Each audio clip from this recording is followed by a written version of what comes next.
Kitchen to income എന്ന് പറഞ്ഞാൽ എന്താണ്? അടുക്കളയിൽ നിന്ന് വരുമാനം അല്ലേ? കിച്ചൺ ടു ഇൻകം എന്ന് പറഞ്ഞാല് കേക്ക് പഠിപ്പിക്കുന്ന ഒരു കോഴ്സ് മാത്രമല്ല.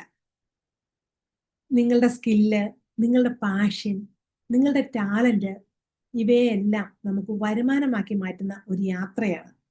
അതോടൊപ്പം നമ്മുടെ സമൂഹത്തെ നമ്മൾ സെർവ് ചെയ്യുകയാണ്. ആവശ്യക്കാർ ഒത്തിരി ഉണ്ട്. നിങ്ങൾക്ക് ബേക്കിംഗ് അറിയാമോ? അല്ലെങ്കിൽ കുക്കിംഗ് അറിയാമോ? സ്നാക്സ് ഉണ്ടാക്കാൻ അറിയാമോ? നിങ്ങൾ വീട്ടിൽ കുഞ്ഞുങ്ങൾക്ക് ഉണ്ടാക്കി കൊടുക്കുന്നതല്ലേ? അപ്പോൾ നിങ്ങൾക്കൊരു ഇൻകം സോഴ്സ് ഉണ്ടാക്കാൻ സാധിക്കും, എന്തായാലും സാധിക്കും. ഞാൻ എൻ്റെ കൂട്ടായ്മയിലുള്ള എൻ്റെ അമ്മമാരെ അതാണ് പഠിപ്പിക്കുന്നത്. അങ്ങനെ നിങ്ങൾ താല്പര്യപ്പെടുന്നുണ്ടെങ്കിൽ കമന്റിൽ ഇൻകം എന്ന് രേഖപ്പെടുത്താമോ?